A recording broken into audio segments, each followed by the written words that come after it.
வந்திருக்க press media அத்தனை பேருக்கும் மனமார்ந்த நன்றிகளும் வாழ்த்துக்களும். இது இரவின் விழிகள் படத்துடைய பிரஸ் மீட்டு. இரவின் விழிகள் இந்த படம் வந்து முழுக்க முழுக்க சைக்கோ த்ரில்லர் ஜேனரில் உருவாயிருக்கு. இந்த படம் நீமாரே ஹீரோயினாக பண்ணியிருக்காங்க. மகேந்திரன் அவர் வந்து ப்ரொடியூஸ் பண்ணி ஹீரோவாக பண்ணியிருக்காரு. ஆக்ஷன் ரியாக்ஷன் ஜின்னிசனை வந்து ரிலீஸ் பண்ணுறாங்க. நான் வந்து டைரக்டர் சிக்கல் ராஜேஷ், இந்த படத்தோட இயக்குனர். இந்த படம் வந்து முழுக்க முழுக்க சைக்கோ த்ரில்லர் மூவி. இது வந்து முழுக்க முழுக்க பாதிக்கப்பட்டு ஒருத்தன் வந்து எந்த அளவுக்கு செதறான், உடஞ்சி செதறான், அதை வச்சு என்ன பண்ண முடியுங்கிறத நம்ம இந்த படத்தில் காமிச்சிருக்கோம். சமுதாய சீரழிவு எந்த அளவுக்கு நடக்குது, அது உள்ளார ஒருத்தன் மாட்டிக்கிட்டு உள்ளார சூழலில் மாட்டிக்கிட்டு அவன் தவிச்சிக்கிட்டு இருக்கான். முடிஞ்ச வரையும் அவனால் காப்பாற்ற முடியல. அவனோட மைண்டை வந்து அவனால் கண்ட்ரோல் பண்ண முடியல. ஒரு காலத்தில் வெடிச்சு செதறான். அவன் என்ன பண்ணுறான் அதுக்கப்புறங்கிறத அவ்வளோ சுவாரஸ்யமாக அந்த படத்தில் சொல்லியிருக்கோம். ஓகேவா? இதுவே பதிவாதான் தெரியல வருமா?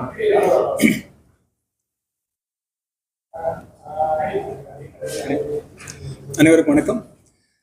இரவின் வெளிகள் எங்களோட ஆக்ஷன் ரியாக்ஷன் மூலமாக திரைக்கு வருவதில் மகிழ்ச்சி. ஏன்னா சில விஷயங்கள் வாழ்க்கையில் பொதுவாகவே சொல்லுவோம் இல்லையா, நாம் தேடி ஃபாலோ பண்ணி லவ் பண்ணி ஆப்போசிட் சைடில் ரெஸ்பான்ஸ் லோவாக இருக்கும்போதோ அல்லது ரிஜெக்ட் பண்ணும்போதோ எப்படி பெயினாக இருக்கும்ன்றது எல்லாருக்கும் வாழ்வியலில் பார்த்துருப்போம்.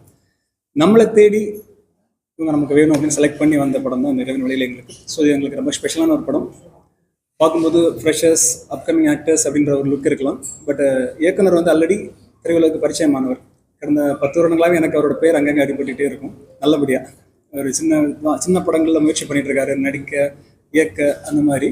ஸோ தனக்கு கிடைச்ச ஒரு வாய்ப்பை கொடுத்த ப்ரொடியூசரை எப்படி வெளியே கொண்டு வரணுன்றதுக்காக சிறப்பாக நேர்த்தியாக ஒரு ப்ராப்பரான ஒரு த்ரில்லர், சைக்கோ த்ரில்லர் கண்டென்ட் அதை மேக் பண்ணியிருக்காரு.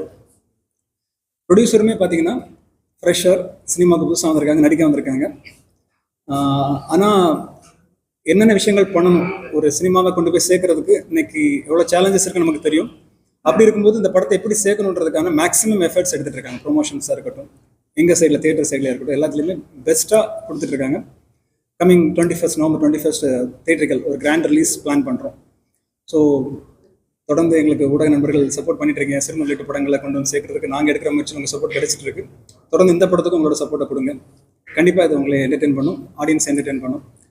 Thank you for the opportunity. Thank you. எல்லாருக்கும் வணக்கம். என் பேர் நீமாரே.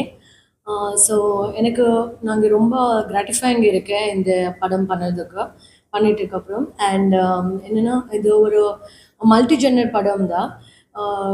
லைக் இந்த படம்ல ஒரு மக்களுக்கு எப்படி இம்பேக்ட் ஆகும் அந்த மாதிரி ஒரு ஸ்பெஷலாக நல்லா என்கேஜிங்காக காமிச்சார்.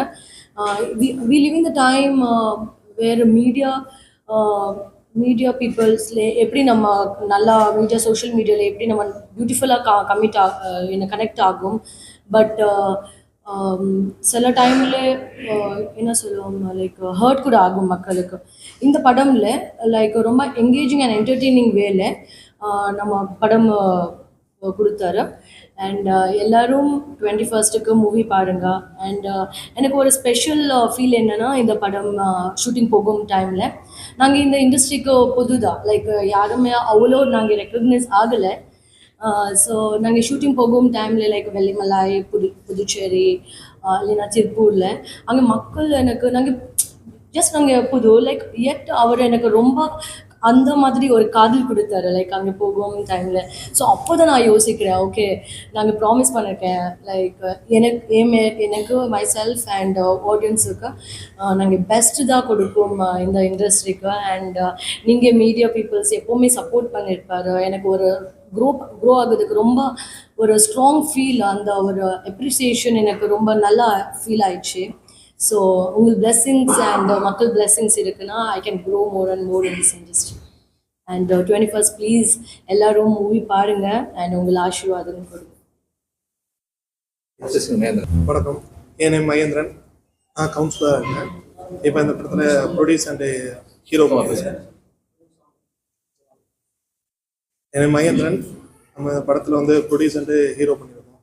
இந்த படம் ஒரு கமர்ஷியல் சைக்கோ த்ரில்லர். படத்தில் என்னென்ன தேவையோ அனைத்தும் எல்லாம் கலந்து தான் இந்த படத்தை வந்து மிகப்பெரிய வெற்றி கொண்டு போகிறதுக்கு மீடியா நீங்கள் எல்லாம் கொஞ்சம் சப்போர்ட்டிவாக இது பண்ணி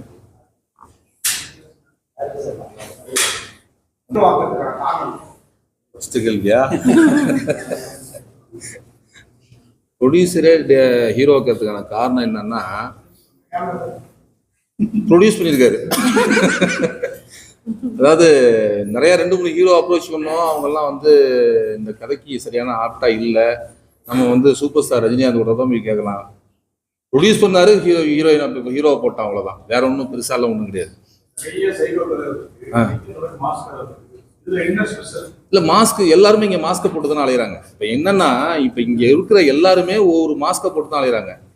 அதுக்குள்ள எத்தனை லேயர்ஸ் இருக்குங்கிறது யாருக்கும் தெரியறது இல்லை. எல்லார்ட்டையும் ஒரு கெட்டவன் இருப்பான், ஒரு நல்லவன் இருப்பான். ஒரு கெட்டவன் இருந்தா பிரச்சனை இல்லை. இந்த முந்தாள் கோயம்புத்தூர் மேட்டர் நடந்ததுல வந்து ஒரு பெரிய இஷ்யூ ஆயிடுச்சு அது.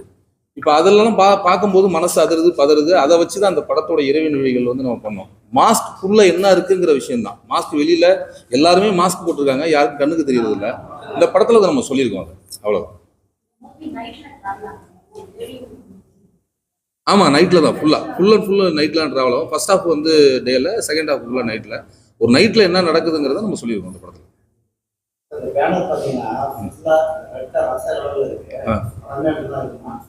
இல்ல படத்தோட ஷேடோ அது. படத்தோட ஷேடோன்னா அந்த கேரக்டரோட ஷேடோ அது. கேரக்டர் எதுக்குள்ள இருக்கிறான், அதாவது அவனுக்குள்ள ஒரு டிவில் இருக்கும், ஒரு ஒரு நல்ல விஷயமும் இருக்கும், ஒரு கெட்ட விஷயமும் இருக்கும். அந்த டிவில் வெளில வரும்போது அவனுக்குள்ள என்ன எந்த தாக்கத்தை ஏற்படுத்துங்கிற ஒரு டிசைன் தான் அது. அவனுக்குள்ள என்ன இருக்குங்கிறத வெளிப்படுத்துறான் அவன் அப்படிங்கிற டிசைன் தான். ஒரு இருள் சூழ்ந்த உலகத்துல அவன் இருக்கான். அதனாலதான் இறைவன் விழிகள். இறைவன் விழிகள் டைட்டில் பிளஸ் ஸ்கிரிப்ட் இதுக்கெல்லாம் தேவைப்படுச்சு. அதனால அந்த டிசைன்ல பண்ணிருக்கோம். ஹீரோ சார் எல்லாருமே இங்க நடிகர் ஆகிட்டு எல்லாருமே பொலிட்டீஷியனா இருக்காங்க. நீங்க பொலிட்டீஷியன் சைட்ல இருந்து இருந்துட்டு இப்ப நடிகர் ஆகிருக்கீங்க, என்ன காரணம்? இது டேரக்டர் வந்து நண்பர், அவரோட ஒரு படம் ஏற்கனவே பண்ணணும்னு சொல்லிட்டு இருந்தாரு. நமக்கு ஒரு ஐடியா, நடிக்கணும் ஒரு ஆசையும் எல்லாருக்கும் இருக்குது. இப்போ எனக்கு ஒரு ஆசை இருந்துச்சு. சரி, ஒரு வேற இன்னொரு படம் பண்றதுக்காக போய் கேட்டுட்டு இருந்தாரு. நான் இடையில பார்க்கும்போது மீட் பண்ணும்போது என்ன இன்னொரு படம் பண்றேன்னு நீங்களே ஆரம்பிச்சாச்சு ஸ்டார்ட் பண்ணி இருக்கும்போது, இல்லை அந்த வேலை போயிட்டு இருக்கு, என்ன கொஞ்சம் இது பண்ண அப்படின்னு சொன்னோம். இல்லை நான் ஒரு படம் பண்றேன் அப்படின்னு சொன்னேன். என்னங்க இப்போ படம் பண்ணணும்னு சொன்னீங்க, அது கடைசி வரையும் சப்போர்ட்டிவாக இருந்து முடிச்சு கொடுக்கணும் அந்த படத்தை. நீங்கள் ப்ரொடியூஸ் பண்ணணும்னு சொல்லிட்டு இடையில வந்துட்டு இந்த பண்ணுறேன் சொல்கிறேன்ட்டு சொல்லிட்டு போயிடக்கூடாது, 10 நாள் ஷூட் போகணும் அப்படின்ட்டு பண்ணிடக்கூடாது, கண்டினியூவாக போகணும், எனக்கு கடைசி வரையும் இருந்து பண்ணி தரணும்னு சொன்னார். அது இப்படி வந்து சொல்லும்போது நான் எனக்காக ஒரு கதை ஒன்று சொல்லி பண்ண ஆரம்பித்தோம். ஆமாம், நடிப்பு பயிற்சி ஏதாவது கொடுத்து இந்த படத்தில் ஹீரோ போவீங்களா, இந்த பணம் கொடுத்தாது போதும் பணம் கொடுத்தா போதும்னா இங்கே நிறைய பேர் ப்ரொடியூஸ் பண்ணுறது இருக்காங்களே, அப்படி பண்ணிடலாம். அப்படி கிடையாது. ஆக்சுவலி வந்து இந்த படத்துக்கு ஹீரோ சப்ஜெக்ட் இது முதல்ல கிடையாது. ஹீரோக்கான பிளேஸ் ரொம்ப கிடையாது இந்த படத்தில். ஒரு 2 இடத்துல 3 இடத்துல தான் அவர் வருவார். இது வந்து ஓப்பனாக உடச்சி இந்த ஸ்கிரிப்டை உடச்சி என்னால் பேச முடியாத சூழல் இருக்கிறதுனால இதோட நான் சொல்கிறேன். என்னன்னா, ஹீரோ வந்து அவர் தான், மாப்பிள்ளை அவர் தான், ஆனால் போட்டிருக்க சட்டா வருது இல்லை அப்படிங்கிற மாதிரி இவர் ஹீரோ தான். பட் ஹீரோட பிம்பம் இருக்குமே தவிர இவரை நோக்கி டிராவல் ஆகாது ஸ்கிரிப்ட். எனக்கு வந்து ஒரு பவர் ஸ்டார் மாதிரி, ஒரு வாட்டர் மிலன் மாதிரி எனக்கு ஒரு தேவைப்பட்டுச்சு. எனக்கு ஒரு சென்சிட்டிவாக ஒன்றுமே புரியாத ஒன்றுமே தெரியாத ஒரு ஆள் எனக்கு தேவைப்பட்டாரு. அது 2-3 பேர் நானும் அப்ரோச் பண்ணேன், இல்லைன்னு சொல்ல, 2-3 பேர் அப்ரோச் பண்ணேன். ஒரு 4-5 படங்கள் பண்ணிருந்தவங்களை அப்ரோச் பண்ணால் சரியான பதில் இல்லை. அப்போ ப்ரொடியூசர் அப்படி சொல்லும்போது அவங்க வந்து இதாக ஃபைனான்சியலாகவும் கொஞ்சம் யோசனை பண்ணுவாங்க இல்லையா. ஃபினான்சியலாக யோசனை பண்ணும்போது எனக்கு தேவைப்பட்டுச்சு. இவரோட உருவம், இவரோட பேசுறது, ஓகே இவர் பேசுறது அப்படி இருந்ததுனால எனக்கு தேவைப்பட்டுச்சு. அதனால நம்ம இவரை அப்ரோச் பண்ணலாமேன்னு சொல்லிட்டு திருப்பி அப்ரோச் பண்ணி பேசினேன். இவர் நார்மலாகவே அந்த படத்தோட கேரக்டர் எப்படி இருக்குமோ அப்படிதான் அவர் பண்ணியிருப்பாரு. இவரோட ரியல் கேரக்டரே அதுதான். எனக்கு அது ஈஸியாக இருந்துச்சு. வேற ஒரு ஹீரோ வச்சு நம்ம புதுசாக பண்ணி அதை திருப்பி நம்ம கரெக்டாக அதை கொண்டாட முடியுமாங்கிறதுல எனக்கு ஒரு டவுட் இருந்தது. இவர் பண்ணும்போது கொஞ்சம் எனக்கு ஈஸியாக இருந்துச்சு, சப்போர்ட்டிவாக இருந்தது. 2வது வந்து நமக்கு வந்து இந்த கால் ஷீட் வாங்கிட்டு 4 நாள் தான் நடிப்பேன், 5ஆவது நாள் நடிக்க மாட்டேன், 6ஆவது நாள் நடிக்க மாட்டேன், அந்த பிரச்சனை எனக்கு இல்லை. இது எல்லாமே ஈஸியாக இருந்துச்சு. இதை விட பெரிய விஷயம் என்னன்னா, அந்த படத்தில் வந்து மினிமம் அவர் நடிச்சதுன்னு பார்த்தாக்கா ஒரு 4-5 டேஸ் இருக்குமா, 4-5 டேஸ் தான் இருக்கும் அவர் நடிச்சதுன்னு பார்த்தாக்கா. பெருசாக ட்ராவல் ஆகிற பெரிய கேரக்டர்லாம் ஒன்றும் கிடையாது. ஹீரோ பிம்பத்தில் இருப்பார், அவ்வளோதான். இந்த ஸ்கிரிப்ட் தான் வந்து ஹீரோ. இல்லை, ஹீரோயின் வந்து ப்ராப்பராக பண்ணது தான். ஹீரோயின் வந்து ரொம்ப ப்ராப்பராக நான் வந்து ரொம்ப, ஏன்னா ஹீரோயினை வச்சு தான் ட்ராவல் ஆகுது. எனக்கு வந்து கொஞ்சம் ரெகுடாக ஆட்டிடியூடு, ஓவராக ஆட்டிடியூடாக இருக்கிற ஒரு பொண்ணு தேவைப்படுது. அந்த பொண்ணை நம்ம வந்து சூஸ் பண்ணி ஆகணும். இங்கே தமிழ்நாட்டில் நான் வந்து ஒரு 3 பொண்ணை வந்து செலக்ட் பண்ணியிருக்கேன். ஏற்கனவே நான் வந்து ஒரு படம் பண்ணியிருக்கேன். தமிழ்நாட்டில் வந்து நிறைய தமிழ் பொண்ணுங்களோட நிறையா ட்ராவல் பண்ணியிருக்கேன், நிறையா படங்களில் பண்ணியிருக்கேன். அவங்களால நிறையா நான் வந்து எப்படி சொல்கிறது, நிறையா என்னால் வேலை வாங்கிக்க முடிஞ்சுது. அதனால நான் மேக்ஸிமம் தமிழில் தான் தேடிட்டு இருந்தேன் ஃபஸ்ட்டு. அப்புறம் 3 ஃபோட்டோ வந்தது எனக்கு. இந்த 3 ஃபோட்டோவில் இது தமிழ் தான் நினச்சேன். நான் ஆக்சுவலி இவங்க தமிழ்நாடு தான் நினச்சேன். பயோ அனுப்பிவிடும் சொல்லும்போது இவங்க வந்து பெங்களூர்னு இருந்துச்சு. அப்புறம் ஒரு நண்பர்கிட்ட சொன்னேன், பெங்களூர்னு போட்டிருக்கேன், இவங்க ஏற்கனவே என்ன பண்ணியிருக்காங்க என்னன்னு. நான் ஃபுல்லாகவே கீழே படித்து பாருங்க. நான் படித்து பார்க்கும்போது இவங்க வந்து ஆல்ரெடி நேஷனல் அவார்டு வாங்கின படத்தில், பிங்காரங்கிற படத்தில் வந்து ரோல் பண்ணியிருக்காங்க, ஹீரோயின் ரோல் பண்ணியிருக்காங்க அப்படின்னு. அப்புறமா தான் இவங்களை சூஸ் பண்ணேன். சரி, ஒரு நல்ல கம்பேக் இவங்களுக்கு இருக்கும் அப்படின்னு சொல்லி தான் இவங்களை சூஸ் பண்ணேன். நீங்க சொல்லுங்க, டைரக்டர் அப்ரோச் பண்ணுங்க. ஸோ எனக்கு ஃபஸ்ட்டு எனக்கு கால் வந்திருக்கு இந்த படமுக்கு டிரெக்டரு. ஸோ அப்போது அவர் சொன்னார், இந்த மாதிரி நான் இங்கே படம் பண்ணிட்டு இருக்கேன், நரேஷன் பண்ணிட்டாரு, இந்த ஸ்டோரி சொன்னார். ஸோ எனக்கு ரொம்ப பிடிச்சிருக்கு அப்போது ஸ்டோரி கேட்கும்போது. அண்ட் ஃபர்ஸ்ட் ஆஃப் ஆல் என்னென்னா, இது படம்ல ரொம்ப லேயர்ஸ் இருக்குது. கேரக்டர் படம் மட்டும் அல்ல, ஏன் ஏன் கேரக்டர் மட்டும் அல்ல, லைக் வேறு என்ன சொல்லும், எல்லா படம்ல எல்லா கேரக்டர்ஸுக்கும் ஒரு பர்பஸ் இருக்குது. சும்மா அவர் வந்து லைக் ஓகே ஒரு கேரக்டர் ஃபினிஷ் பண்ணலாம் அந்த மாதிரி இல்லை, எல்லாருக்கும் ஒரு பர்பஸ் இருக்குது கேரக்டர் பண்ணும்போது. அண்ட் எனக்கு என் பாயிண்ட்ல வரும்போது எனக்கு story, I heard the story, எனக்கு ரொம்ப பிடிச்சிருக்கு. அண்ட் அப்புறம் இந்த படம்ல ஒரு இம்பார்ட்டண்ட் மெசேஜ் இருக்குது. ஸோ இந்த ஜென்ரேஷனில் என்ன போயிட்டு இருக்கு, ஸோ அது ஒரு பர்சன் அட்லீஸ்ட் ஒரு பர்சன் அது சொல்லதுக்கு வேணும்னா அது டிரெக்டர் இந்த படம்ல சொன்னார். லைக் எவ்ரிபடி வெயிட் பண்ணிட்டு இருப்பார். லைக் யாருமே இந்த மேட்டர் பேசும்னா யாருமே பேசும் இல்லை இந்த மேட்டர் பற்றி, ஒரு இமோஷன்ஸ் பற்றி என்ன நடத்திருக்கு இந்த சமாஜத்தில். ஸோ இந்த படம்ல அது நம்ம போர்ட்ரே பண்ணியிருப்பார். ஸோ எனக்கு அப்போது ஃபீல் ஆயிடுச்சு, okay let me do this movie. And அதுதான் ஸ்டார்ட் ஆயிடுச்சு. அந்த மாதிரி இந்த ப்ராஜெக்ட் நாங்கள் உள்ளே வந்திருக்கு. பார்க் மூவில வந்து போஸ்டா கூட இந்த படத்துல டேரக்டர் வந்து எந்த அளவுக்கு கஷ்டமா இருந்துச்சு? கஷ்டம் இல்லை, பிகாஸ் நாங்கள் ரொம்ப அது படம் மேலே எனக்கு காதல் இருக்குது ரொம்ப. ஸோ அது எனக்கு கஷ்டம் ஆகாது. ஸோ ரொம்ப லவ் பண்ணிவிட்டு நாங்கள் படம் பண்ணியிருக்கேன். இது ஃபுல் ஃப்ளெஜாக ஹீரோயினாக பண்ணியிருக்கேன். இது ஐ திங்க் பார்க் படம்ல லைக் நாங்கள் செகண்ட் லீட்லாம் பண்ணியிருக்கேன். இதில் complete through out the movie நாங்கள் இருக்கேன். ஸோ ஐ ஃபீல் இது தமிழுக்கு எனக்கு ஒரு இன்ட்ரடக்ஷன் மாதிரி. இப்போ ஸ்மால் ஸ்கேல் காலையில் கூட ஒரு ப்ரெஸ் மீட் ஆரம்பிச்சு. வந்து ஸ்மால் ஸ்கேல் மூவியில் வந்து மேக்கிங் வைஸ் வந்து கொஞ்சம் இம்ப்ரூவ்மெண்ட்ஸ் ஆனால் ஆடியன்ஸ் வந்து ஈஸியாக பிக்கப் ஆகி வருவாங்க. இப்போ எல்லா ஆடியன்ஸுமே வந்து தேட்டர் எந்த தேட்டரில் படம் பார்க்கறது வரைக்கும் யோசிக்கிறாங்க, போஸ்டரை பார்த்து யோசிக்கிறாங்க, ட்ரெய்லர் பற்றி யோசிக்கிறாங்க. இந்த பக்கத்தில் வந்து யூஎஸ்பி ஒரு மேட்டர் இருக்கு. ஸோ இந்த படம் ஏன் ஆடியன்ஸ் பார்க்கணும், எப்பேற்பட்ட ஒரு மூவியா இருக்கு, இதை பற்றி என்ன நினைக்கிறீங்க, மேக்கிங் வைஸ்ல என்ன நினைக்கிறீங்க? ஒன்றும் இல்லை சார், சின்ன விஷயம்தான். இப்போ நமக்கு நடக்கிற விஷயங்களை எல்லாத்தையும் நம்மளால தட்டி கட்ட முடியாது. நம்ம நிறைய நடக்குது, இந்த உலகத்தில் நிறைய நடக்குது, நம்ம ஊரில் நிறைய நடக்குது, பக்கத்து வீட்டில் நடக்குது, எய்த் அவுட்டில் நடக்குது. நம்ம வீட்டை தவிர வேற எங்கே எது நடந்தாலும் நம்மளால எதுவுமே கேட்க மாட்டோம். ஏன்னா நம்ம அவ்வளோ வக்ர புத்தியெல்லாம் கிடையாது. நமக்கு அது தேவையில்லைன்னு கடந்து போயிட்டு இருக்கோம் இல்லையா? அப்படிதானே எல்லாருமே போயிட்டு இருக்கோம். இங்கே உள்ள எல்லாருக்குமே எல்லா விஷயமும் நடந்துகிட்டு தான் இருக்கு. ஆனால் நம்மளோட பிரச்சனையை நமக்கு சலிச்சுக்கிட்டு நம்ம அழுத்தி பிடிச்சிக்கிட்டு வேற வழி இல்லை, ஓடிதான் அவனும் ஐயோன்னு உச்சி கூட்டிட்டு நம்ம ஒரு விஷயத்தையும் பாஸ் பண்ணி போயிட்டு இருக்கோம். இப்படிதான் இந்த பீப்புள் எல்லாருமே டோட்டலாகவே எல்லாருமே அப்படிதான் இருக்காங்க. அவங்க இந்த படத்தை வந்து பார்த்தாங்கன்னா அவங்களுக்கான ஒரு பெரிய ஒரு சாட்டிஸ்ஃபைன்னு சொல்லுவாங்களா, அதாவது திருப்தி கிடைக்கும். இந்த படத்துல அவங்க மனசுக்குள்ள இருந்த ஆழ்ந்தமான கேள்வி எல்லாத்துக்கும் இதுல பதில் இருக்கு. நீங்க சொல்லுங்க sir, small scale making wise கொஞ்சம்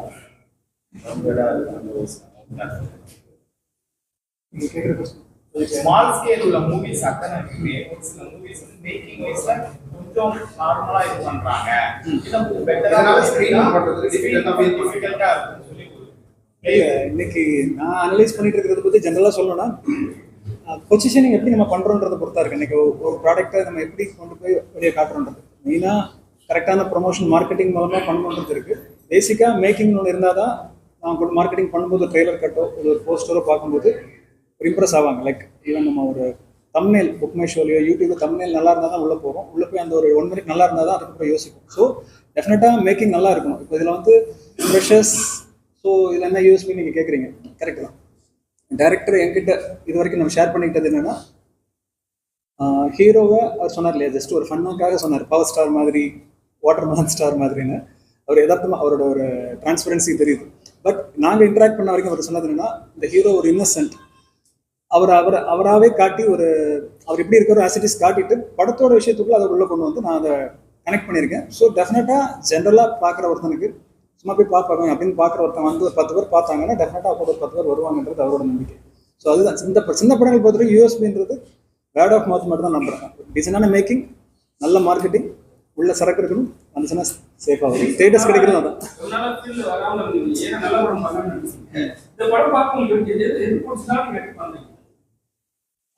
இந்த படம் பொறுத்த வரைக்கும் ஹானஸ்டாக சொன்னால் இந்த படம் எனக்கு பார்க்கல, ஓகேவா. இந்த படத்தை எனக்கு ரெஃபர் பண்ணுற இண்டஸ்ட்ரியில் ரொம்ப முக்கியமான சில நண்பர்கள் ரெஃபர் பண்ணியிருந்தாங்க. இவங்களோட நான் இன்ட்ராக்ட் பண்ணேன். ஸோ இவங்க நம்ம மூலமாக வரணுன்றதை ரொம்ப விரும்பி வந்தாங்க. அவங்க காட்டின விஷயங்கள், படத்தில் அவங்க ஹைலைட் பண்ணி காட்டின சில விஷயங்கள் பார்க்கும்போது இம்ப்ரெசிவாக இருந்தது. ஸோ டெஃபினட்டாக இது நம்ம பிராண்டோட அசோசியேட் பண்ணி பண்ணால் நமக்கும் ஒரு நல்ல பேர், அவங்களுக்கும் ஒரு சப்போர்ட்டாக இருக்கும் அப்படின்றது மட்டும்தான் இது வரைக்கும். படத்தை நாளைக்கு கியூப்ல நாங்கள் ப்ரொடியூசர் டைரக்டர் பார்க்க போகிறோம். பார்க்கும்போது இன்னும் நாங்கள் அடுத்த லெவலுக்கு கொண்டு போய் சேர்க்கறதுக்கு ஹெல்ப்பாக இருக்கும். ஏன்னா இந்த இண்டஸ்ட்ரியில் டாப் பிஆர்ஓஸ் 2-3 நெருங்கி பழகிற வாய்ப்பு இருக்குது. அவங்க சொல்லுவாங்க, நாங்கள் ஒர்க் பண்ணுற படத்தை நாங்கள் பார்க்குறது இல்லைங்க, ஜட்ஜ் பண்ணுற மாதிரி இருக்கும்னு சொல்லுவாங்க. நான் அப்படி சொல்ல விரும்பல. வந்தாச்சு, ட்ராவல் பண்ண போகிறோம். கண்டிப்பாக ஒரு 10 வருஷம் ட்ராவலில் வந்து டெஃபினட்டாக ஒரு தப்பான படத்தை எடுத்துருக்க மாட்டாருன்னு நம்பிக்கை இருக்குது. தன்னை நம்பி வந்தவரை தள்ளி விடுற மாதிரி ஒரு படம் எடுத்துருக்க மாட்டாருன்னு நம்பிக்கை இருக்குது. ஸோ அதில் கான்ட்ரிபியூட் பண்ணி சேர்ந்து ஓடலான்னு இருக்கோம். ஒரு 100 ஸ்க்ரீன்ஸ் பிளான் பண்ணிருக்கோம்.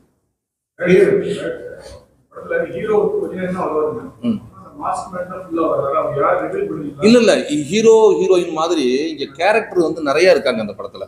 இப்ப சிசர் மனோகர் சார் இருக்காரு, சேரன் ராய் சார் இருக்காரு, நிழல் ராய் சார் முக்கியமான கேரக்டர் பண்ணியிருக்காரு, ஈஸ்வர் சந்திரபாபு பண்ணியிருக்காரு, கிளிராமச்சந்திரன் பண்ணியிருக்காங்க, அஸ்மிதா பண்ணியிருக்காங்க. இவங்க எல்லாருமே இவங்கள மாதிரி அங்கங்க உள்ள கேரக்டர்ஸ், அவ்வளவுதான். இவங்க எல்லாரும் சேர்ந்து ஒரு ஒரு ஒரு ஒரு ஒருத்தரை வந்து ட்ரிகர் பண்றாங்க. அவங்க தெரிஞ்சு செய்யல, தெரியாம அங்கங்க பண்றது இவனுக்கு ட்ரிகர் ஆகுது. அதனால அவங்களுக்கு எல்லாருக்கும் என்ன நடக்குது? இல்ல 4 அது என்ன ரிவீல் பண்ணல, அது படத்துல ரிவீல் பண்ணிருக்கோம். Crime and psycho thriller.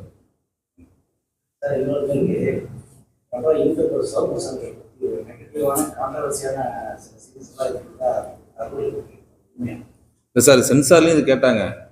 அது ஆக்சுவலி வந்து சரக்கு சந்தர், அந்த கேரக்டர் பேர் வந்து சரக்கு சந்தர். படத்துடைய ரொம்ப முக்கியமான கேரக்டர் அது, ரொம்ப முக்கியமான கேரக்டர் அது. சரக்கு சந்தர் அந்த படத்துடைய கேரக்டர் பேர், சவுக்கு சந்தர் கிடையாது. அது வந்து இதுலயே வந்து திருப்பி கொடுத்துட்டாங்க. இப்போ இதுலயே சென்சார்லயே வந்து திருப்பி கொடுத்து நீங்க சவுக்கு சங்கர்னு தான் பேசுறீங்கன்ட்டாங்க. அது கிளிராமச்சந்திரன் பேசும்போதும் இல்லை மற்றவங்க பேசும்போதோ அது சவுக்கு சந்தர்னு அவங்களுக்கு காதல் விழுந்துருக்கு. திருப்பி மறுபடியும் அதை கரெக்ஷன் பண்ணி மறுபடியும் சரக்கு சந்தர் தான் சார்னு சொல்லி கொடுத்துருக்கோம். சவுக்கு சந்தரோட நம்ம ஒன்றும் இது கிடையாது. இந்த படத்துல வந்து அது மேபி அது சாயம் இருக்கலாம். எல்லாரோட சாயமும் பூசித்தானே ஒரு படம் பண்ண வேண்டியிருக்கு. நம்ம ஒரு விஷயத்த நம்ம பண்றோம், நான் காலைல சாப்பிட்றேன் அப்படிங்கிறதுக்காக நீ என்ன மாதிரியே சாப்பிட்ற அப்படின்னு சொல்ல முடியாதுல்ல. ஒவ்வொருத்தரோட சாயல் இருக்கும். இது வந்து இல்ல, அந்த சாயல் இருக்குன்னு சொல்றேன். நீங்க அப்படி பார்த்தா அந்த சாயல் இருக்கும். நீங்க சரக்கு சந்தரை வந்து சவுக்கு சந்தரா பார்த்தா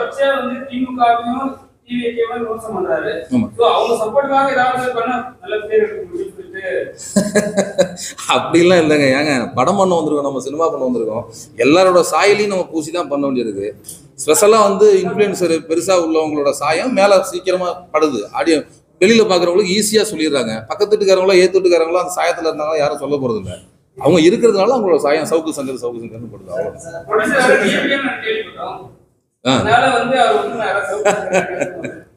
அதெல்லாம் இல்லை. அவருக்கு வந்து சவுக்கு சங்கர் மேல அவருக்கு என்ன கோவம், இல்லை எனக்கு என்ன கோவம், அதெல்லாம் வந்து இல்ல பர்சனலான கோவம் இல்லை. அப்படி எதுவும் இருக்கா? அதெல்லாம் கிடையாது. நான் கேட்டது இல்ல, அது ஒரு கேரக்டர். அவர் ஒரு யூடியூபர்.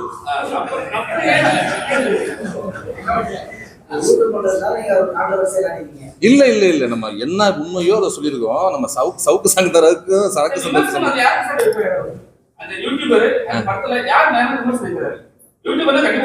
இல்ல விமர்சனம் மீன்ஸ் என்னன்னா, இங்க நடக்கிற தவறுகளை எல்லாரும் சுத்தி தான் காமிக்கிறாங்க. ஒரு சிலரை நான் வந்து அதில் டார்கெட் பண்ணி வச்சிருக்கேன். அந்த பேர் சரக்கு சந்தர்னு வச்சாலும் சவுக்கு சங்கர் கிடையாது. ஒரு சிலரை இப்போ இவங்களுமே யூடியூபர் தான் அந்த படத்தில், இவங்க யூடியூபர் தான். அவரு நிழல் சாவி தவிர மற்ற எல்லாருமே யூடியூபர் தான் அந்த படத்தில் நடிச்சவங்க. எல்லாருக்கும் நான் அந்தந்த மாதிரிலாம் வைக்கல. சரக்கு சந்தர்னு பேர் வச்சேன், அது ஒரு சவுக்கு சங்கர்னு இப்போ அது இதாகிட்டு இருக்குது. சவுக்கு சங்கர் கிடையாது, சரக்கு சந்தர் தான். அது யூடியூபரா அது ட்ரெய்லர்லேயே பார்த்துருப்பீங்களே. இல்ல அது வேணாம் சார், அது படத்தை எல்லாத்தையும் உடச்சிட்டு வர்ற மாதிரி ஆயிடும். படம் வரும்போது பார்க்கலாம்.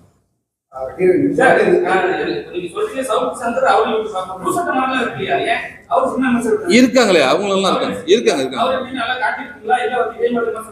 இல்ல எல்லாருமே இருக்காங்க, எல்லாரோட சாயலும் இருப்பாங்க. அவங்களோட கேரக்டர் பர்சனல் கேரக்டர் எடுத்து நம்ம பண்ணல, அந்த மாதிரி சாயல்ல இருக்காங்க. அவங்க கிடையாது, அவங்களோட பர்சனல் கேரக்டர் கிடையாது. இப்ப ரீசெண்டா வந்து இண்டஸ்ட்ரியில ஒரு பெரிய கான்ட்ரோவர்சியா இருக்குதுன்னா, ஒரு கதாநாயகிக்கு அவங்களோட மைக் என்னன்னு கேட்டது வந்து ஒரு பெரிய கான்ட்ரோவர்சியா இல்ல. இத பத்தி உங்களோட கருத்து என்ன? ஹீரோயின்ஸ்னா மைக் கேட்கறதுனால அது வந்து ஒரு பெரிய பாடி ஷேமிங்கா பாக்குறீங்க? வெயிட்டா எனக்கு என்ன ஃபீல் ஆயிடுச்சுன்னா, அது கொஸ்டின் கேட்கும்போது அது பின்னாடி என்ன இன்டென்ஷன் இருக்கு அண்ட் ஒரு ஜென்யூன் ரீசன். எப்படின்னா ஜஸ்ட் திங்க் பண்ணுங்க, ஒரு சீன் இருக்கு, ஹீரோயினுக்கு லிஃப்ட் பண்ணணும் சீன். அப்போது அந்த ரிப்போர்ட்டர் லைக் ஹீரோ லிஃப்ட் பண்ண சீன் இருக்கு. ஸோ ஒன் செகண்ட், லிஃப்ட் பண்ண scene sorry okay. So lift பண்ணதுக்கு சீன் இருக்கு. ஸோ அப்போது அந்த ரிப்போர்ட்டராக எப்படி கேட்கும்னா, லைக் ஒரு கியூரியஸ்ல அது எப்படி எக்ஸிக்யூட் ஆயிடுச்சு அந்த மாதிரி கேட்கும்னா, அது எனக்கு தோணுது ஒரு பிரச்சனை இல்லை, ப்ராப்ளம் இல்லை. பட் ஒரு சும்மா ஒரு பப்ளிசிட்டி கிராப் பண்ணதுக்கு இல்லைன்னா ஒரு ஆப்போசிட் பர்சனுக்கு அது ஹர்ட் ஆகும், அன்கம்ஃபர்டபுள் ஃபீல் ஆயிடுச்சுன்னா ஐ திங்க் அது தப்பாயிடும். பிகாஸ் ஆஸ் அன் ஆர்டிஸ்ட் நம்ம ப்ரொஃபஷ்னல் கொஷின்ஸுக்கு ரெடி இருக்கு எப்போவுமே. But like because artist are here to express the emotions, not the measurements. நான் சொல்லுவேன் யூடியூபர்ஸ் மேலாம் ஒன்றும் கோவம்லாம் இல்லை சார். யூடியூபர்ஸ் தான் நான் எல்லா ஆடியோ லான்ச்லேருந்து எல்லாத்தையுமே சொல்றது, வாழ வைத்த தேவையான ரஜினிகாந்த் நான் சொல்லி தான் சார் இருக்கேன். உங்களை வாழ வைக்கிறது அவங்கள தான், அவங்களோட இன்ஃப்ளூயன்ஸில் தான் நம்ம படமே பண்ணுறது. அவங்க இல்லைன்னா நம்ம கிடையாது. சினிமா துறையே கிடையாது. நீங்கள் யூடியூப்னு ஒன்று இல்லைன்னா சினிமா துறையே கிடையாது. ஒரு சிலர் அந்த படத்தில் நிறையா நான் சொல்லியிருப்போம். ஒரு சிலரால் வந்து ஒரு 2 பேரால மீதி 98 பேர் கெட்டு பேர் ஆகுது அப்படிங்கிறத நம்ம அழுத்தம் சொல்லியிருக்கோம். ஒரு 2 பேரால மீதி 98 பேர் கெட்டவர் ஆகுது. வெளியிலேருந்து பார்க்குறவங்க தெரியாது, நம்ம எக்ஸ்பிளைன் பண்ண முடியாது. சினிமாக்காரங்களுக்கு தெரியும் 98 பேர் நல்லவங்க, மீதி 2 பேர் கெட்டவங்க தெரியும். வெளியில் உள்ளவங்களுக்கு தெரியாது. வெளியில் உள்ளவங்க பார்க்கும்போது என்னடா இப்படி பண்ணுறாங்க அப்படின்னு தான் தோணும். மொத்தமாக அது கெட்டவர் ஆகுது. அது இருக்கக்கூடாதுங்கிறது இந்த படத்தில் அழுத்தமாக சொல்லியிருக்கோம். இல்லை அது இல்லை. அதுல ஒரு கேரக்டர், அதுவும் ஒரு கேரக்டர் தான். ஆமா. அந்த படத்துக்கும் அந்த மேட்டருக்கும் உங்க படத்துல சம்பந்தம் இருக்கா? ஒருவேளை அந்த கோவிட் மேட்டர்ல வந்து உங்களோட தனிப்பட்ட கருத்து உங்களுக்கு பனிஷ்மெண்ட்லாம் கொடுக்கலாம், கொடுக்க கூடாதுன்னு சொல்லிட்டு ஒரு விஷயம் இருக்கு. நீங்க என்ன சொல்றீங்க? கரன்னு அறுத்துடணும் சார். அவங்கள அறுத்து போட்டுடணும். இவங்களாம் வந்து சுட்டுலாம் பிடிக்க கூடாது, அறுத்து போட்டணும். இதுல அதெல்லாம் நம்ம இருக்கு இது எல்லாமே இருக்கு. நம்ம பண்ணதை தான் இப்ப திருப்பி அதாவது நடந்திருக்குது. 2 நாளைக்கு முன்னாடி நடந்தது எல்லாமே இருக்கு, இது எல்லாம் இருக்கு. இந்த படம் ரிலீஸே ஆகலையே சார். ஆமா.